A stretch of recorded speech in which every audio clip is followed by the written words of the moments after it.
Hello traders, welcome back to Telugu trading secret. So ఈరోజు topic మీరు already చూసింటారు. ఒక మంచి ఇండికేటర్, వెరీ సింపుల్ ఇండికేటర్. ఇది ఒక మంచి పొటెన్షియల్ మొమెంటమ్ అనేది చెప్తుంది. సో ఇండికేటర్ గురించి మాట్లాడక ముందు I would like to discuss a few points. ఏంటంటే ఈరోజు డేట్ వచ్చి 16, టైం వచ్చి 12:17. సో ఇప్పుడు మార్కెట్ 24,973లో ఉంది Nifty, and it is 5 minutes time frame. మీరు క్లీన్గా అబ్జర్వ్ చేస్తే మార్కెట్ వచ్చి ఫ్రమ్ మార్నింగ్ లిటరల్లీ ఒక చిన్న రేంజ్ బౌండ్లో ఉంది. So it's very very simple range, ఇంతేలా ఉంది market. There is no much difference, much movement ఇక్కడ. సో పర్టికులర్గా 16th ఈరోజు మనం చూస్తే ఎలాంటి ఒక గ్యాప్ అప్ లేదు, గ్యాప్ డౌన్ అనేది అస్సలు లేదు కదా. సో ఒక కంటిన్యూషన్తోనే ఉంది మార్కెట్. సో ఇప్పుడు మీరు ఒక విషయాన్ని మనం అక్కడ అర్థం చేసుకుంటే, most of retail traders, let me zoom in.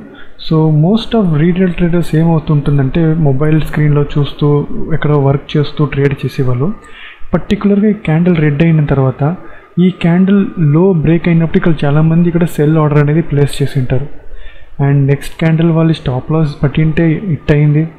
దాని తర్వాత కొన్ని రీటైల్ ట్రేడర్స్ ఈరోజు ఏం పర్టికులర్ హై ఉంది కదా, డే హై, అది ఇక్కడ బ్రేక్ అవుతున్నప్పుడు ఇక్కడ కొంతమంది ఇక్కడ అట్లీస్ట్ 1 or 2 లాట్లు అయినా ఇక్కడ కొంత బై అనేది పొజిషన్స్ పట్టింటారు. సో మళ్ళీ అవి స్టాప్ లాస్ హిట్ అయింది. స్టాప్ లాస్ ఏదైనా వాట్ చేసింటే ఒక red green, red red green, green red red, so ఇలా వెళ్తున్నప్పుడు, సో ఒక రీటైల్ ట్రేడర్ ఇక్కడ ఏం చేస్తున్నాడంటే ఇక్కడ ఒక ట్రాప్లో ఉన్నాడు. ఎందుకంటే ఒక హయ్యర్ టైం ఫ్రేమ్ అనేది కన్సిడర్ చేసుకున్నా కూడా మీరు ఈ ఒక క్యాండిల్ 1 hour టైం ఫ్రేమ్ చాలా పెద్ద ఇంపాక్ట్ అనేది ఉంది. అట్లీస్ట్ ఒక 30 minutes, 40 minutes, 1 hour, 2 hour candle అయితే ఓకే, కానీ it's not even 15 minutes. Literally ఇది ఒక 5 minutes టైం ఫ్రేమ్. సో ఒక నిఫ్టీ 5 minutes టైం ఫ్రేమ్ ఇలా ట్రేడ్ అవుతుందంటే there is no much shock. ఎందుకంటే ఆల్మోస్ట్ మీరు బిఫోర్ కోవిడ్ నుంచి ట్రేడ్ చేస్తున్నారంటే మీకు ఒక విషయం తెలుస్తుంది. ఏంటంటే Fridays most of the time market ఇలాగే ఉంటుంది, ఒక సైడ్ లెస్ మొమెంటంలో వెళ్తూ ఉంటుంది. ఎందుకంటే వీక్ ఫుల్ ఎక్స్పైరీస్ ఉండడం వల్ల, ట్యూస్డే, వెనస్డే, థర్స్డే ఉండడం వల్ల అప్పుడు కూడా అంతే, there was no change on Fridays. So market ఇలా ఉన్నప్పుడు చాలాసార్లు ఏమవుతుందంటే రీటైల్ ట్రేడర్స్ చాలా డిసిప్లిన్గా ఏదో ఒక మన స్టాక్ మార్కెట్లో ఒక ప్రాఫిట్ అనేది చూడాలి, గెయిన్ చూడాలి, ఏదో ఒక సక్సెస్ చూడాలనే వాళ్ళు. లాస్ అయినప్పుడల్లా పోస్ట్ మార్కెట్ చేస్తున్నప్పుడు వాళ్ళు ఓకే మార్కెట్ ఇక్కడ నుంచి రివర్స్ అవ్వడం కారణం previous day high, previous day లో, లేదా పివోట్ పాయింట్స్ లెవెల్స్ ఉండడం, సపోర్ట్ అండ్ రెసిస్టెన్స్ ఉండడం వల్ల అనేది పోస్ట్ మార్కెట్లోనే వాళ్ళకి అర్థమవుతుంది ఉంటుంది. ఎందుకంటే లైవ్ మార్కెట్లో ట్రేడింగ్ సైకాలజీ ఇంబ్యాలెన్స్ అవ్వడం వల్ల డిసిజన్ మేకింగ్ సైకలాజికల్గా మనం తీయలేకపోతాం. Fear of missing opportunity, greed, మళ్ళీ ఫియర్, ఇలా చాలా మనకి ఎమోషన్స్తో మనం డ్రైవ్ చేస్తూ వెళ్ళడం వల్ల మనకి ఒక డిఫికల్టీ అనేది ఉంటుంది.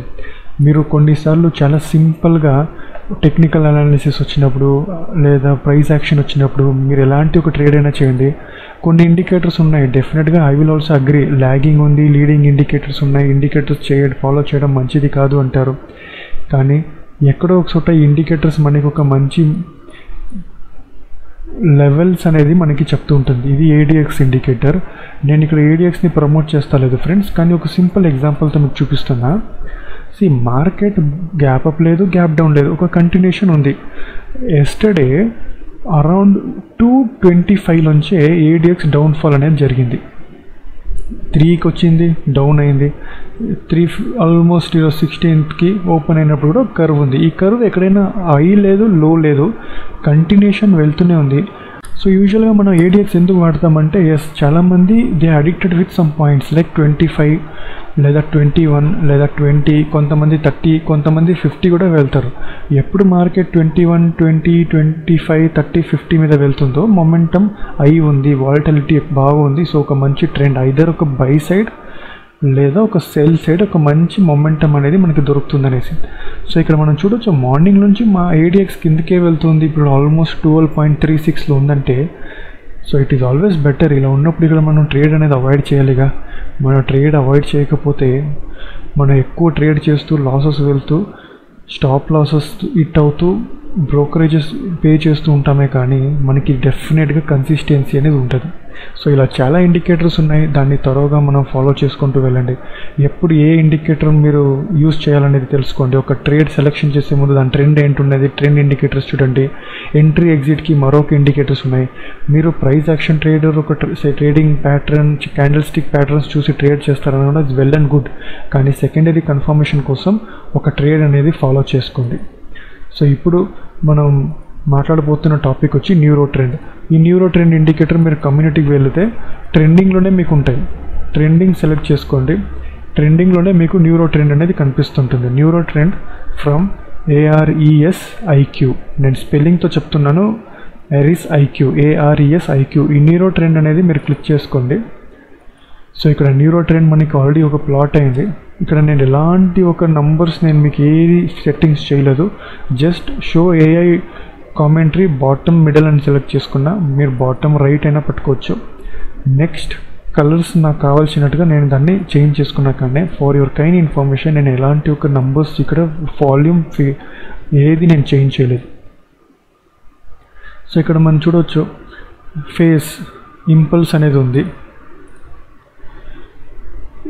ఇంపల్స్ డైరెక్షన్ బేరిష్ ఉంది, స్లోప్ పవర్ 144/100. మీరు ఇక్కడ చూడాల్సింది కాన్ఫిడెన్స్. ఏ కాన్ఫిడెన్స్ ఉంది? లెస్, లో, చాలా తక్కువ కాన్ఫిడెన్స్ ఉంది. మొమెంటమ్ యాక్టివ్ ఉంది కానీ అంతగా లేదు. ప్రొజెక్షన్ ఫాలోయింగ్లో ఉంది కానీ మీడియం, ఇప్పుడు చూడండి మీడియం ఉన్నది కూడా లో అయిపోయింది. సో ఇక్కడ లో అనేది ఉంది, అది మనకి డైరెక్షన్ చూపిస్తుంది కానీ కాన్ఫిడెన్స్ చెప్తుంది కదా. దీన్ని మీరు ఐకనెషితో ప్లాట్ చేసుకోండి. మీరు ఎలాంటి ఒక MACD వాడుతున్నారు లేదా ఒక RSI వాడుతున్నా, ఏ ఒక స్ట్రాటజీ ఇండికేటర్ అయినా వాడండి. ఏ ఒక ఇండికేటర్ ఉన్నా కొత్త ఇండికేటర్ దాంతో మీరు మింగల్ చేసి చూడండి అది ఎలా కాంబినేషన్ ఎలా పనిచేస్తుంది అనేసి. ఒక ఐకనెషిలో ఇక్కడ మనం చూడవచ్చు, ఇక్కడ లైన్ క్రాస్ అయింది. ఈ బై సిగ్నల్ మర్చిపోండి, ఇక్కడ లైన్ క్రాస్ అయిందిగా. ఇక్కడ చూడండి, ఇక్కడ మనకి ఎంత లైన్స్ ఎంత క్లియర్గా దగ్గర ఉన్నప్పుడు అవాయిడ్ చేయండి. ఈ ఇండికేటర్స్ అయినా సరే, EMAs అయినా సరే, always remember moving average.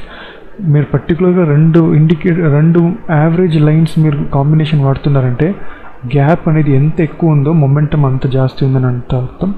So ఈ ఇండికేటర్ని ఒకసారి మీరు చూడండి. ఇక్కడ మీకు మేజర్ ఇండికేటర్ మనకి చెప్పేది కాన్ఫిడెన్స్ లెవెల్ చెప్తుంది, మీడియం ఉందా, ప్రొజెక్షన్ ఏంటనేది చూపిస్తుంది, ప్లస్ మనకి ఒక సిగ్నల్ అనేది ఉంది. ఎస్, ఈ సిగ్నల్లో మనకి బై సిగ్నల్ రావాలంటే యూ క్యాన్ యూజ్ MACD కాంబినేషన్స్తో ఇది చాలా బాగా పనిచేస్తుంది. ఎందుకంటే నేను ట్రై చేశాను లాస్ట్ 3 days ఈ ఇండికేటర్తో నేను ట్రై చేసి ట్రేడ్ చేశాను. ఎస్, MACDతో ఉంది. కానీ ఏంటంటే ఏ ఇండికేటర్ మీరు వాడినా ఆల్వేస్ రిమెంబర్, ఒక స్ట్రాటజీ, ఒక మైండ్ గేమ్ ఇది. మన మైండ్ ఎంత క్లీన్గా మన ఇండికేటర్ని అబ్జర్వ్ చేస్తామో మనం అంత బాగా మనం చూడవచ్చు. ఇది లైవ్ మార్కెట్. ఇంకా చూడండి MACD కంప్లీట్గా నిల్ ఉంది, ఇక్కడ సిగ్నల్స్ ఏమీ లేదు, ఆల్మోస్ట్ సైడ్ వేస్ అనేది చూపిస్తుంది. ఇక్కడ MACD ఎప్పుడు ఇక్కడ బ్రేక్ అయింది, బ్లూ లైన్ క్రాస్ చేసుకుంటూ పైకి వెళ్ళిందో ఇక్కడ ఇది క్రాస్ అయింది. సో ఇలా మీకు ఇండికేటర్లో ఎలాంటి నేను చేంజ్ చేయలేదు, మళ్ళీ చెప్తున్నాను. జస్ట్ ఈ పర్టికులర్ ప్రొజెక్షన్ని బాటమ్ రైట్ అని సెలెక్ట్ చేసుకున్నా. MACD కూడా సేమ్ ఫార్ములా, ఎలాంటి ఒక ఫార్ములా నేను వేసుకోలేదు. సో ఈ ఒక వీడియో మీకు అర్థమైందంటే ఒకసారి ఇండికేటర్ని మీ ఒక ఇండికేటర్ స్ట్రాటజీస్తో ప్లాట్ చేసి అది ఎలా పనిచేస్తుందనేది చూడండి, కాంబినేషన్స్ ఎలా ఉందనేది చూడండి. వర్కౌట్ అయిందంటే definitely remember, entry exit before plan చేయండి. Stop loss, trading stop loss లేకుండా ట్రేడ్ చేయకండి. Thank you friends, thank you for watching. First time చూస్తుంటే like, share, subscribe. All the best for your trading.